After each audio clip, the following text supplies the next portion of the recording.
What happened in New York in 1872 that caused people to vanish every night at exactly 9:07 p.m.? For more than 30 years, an entire city lived in fear of a single intersection. Nobody knew what was hiding there. Nobody knew where the missing people went. But when a young boy disappeared right before his father's eyes, the nightmare truly began. New York, 1872. The city was growing faster than ever before. Businesses were booming. Horse-drawn carriages filled the streets, and people from across the country arrived hoping to build a better life. But hidden beneath the city's success was a terrifying secret. In the heart of New York stood an infamous intersection, a place feared by almost everyone. For over 30 years, people had mysteriously disappeared there. No bodies were ever found, no clues were ever discovered. The victims simply vanished without a trace. And every disappearance happened at exactly 9:07 p.m. Most citizens stayed far away from the place, but one man knew nothing about its dark history. His name was Jonathan Miller, a successful businessman who had recently moved to New York with his wife and 10-year-old son, Adam. For months, everything seemed perfect. His business was thriving, his family was happy, life couldn't be better. Until one cold autumn night. Jonathan worked later than usual. By the time he closed his shop, it was already 9:06 p.m. As he and Adam walked through the quiet streets, Jonathan noticed something strange. People were rushing indoors. Shopkeepers were locking their doors. Everyone seemed desperate to leave the area. Then Adam suddenly stopped walking. "Dad?" Jonathan looked down. "What is it?" Adam stared into the darkness. "Do you hear that?" "Hear what?" "A little boy laughing."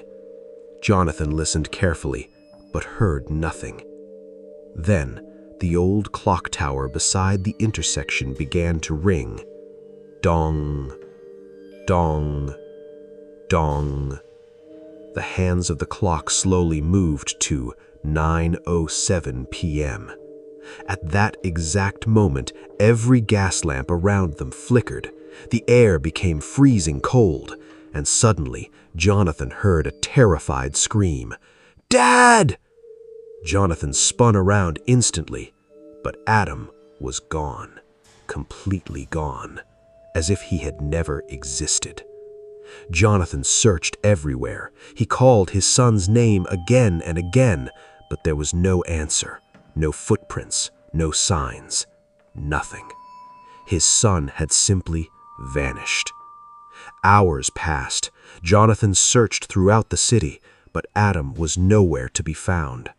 Finally, at 1:45 in the morning, he returned home, exhausted, broken, and overwhelmed with grief. Then suddenly, ding-dong, the doorbell rang. Jonathan froze. Who could be visiting at this hour? Slowly, he walked toward the door. His hands trembled as he opened it. But nobody was there. Only a small black card lying on the doorstep. Jonathan picked it up, and as soon as he opened it, the blood drained from his face. Written inside were 4 terrifying words. "You are next." Below those words, written in dark red ink, was a second message. 9:07 p.m. Tomorrow. Jonathan's heart began pounding violently. Then, from somewhere inside the house, he heard a ticking sound. Tick, tick, tick. He slowly turned around. The old wall clock had started moving on its own. Jonathan stared in horror at it, and then the hands stopped, exactly at 9:07 p.m. For the first time, Jonathan realized something terrifying. his son was only the beginning. To be continued.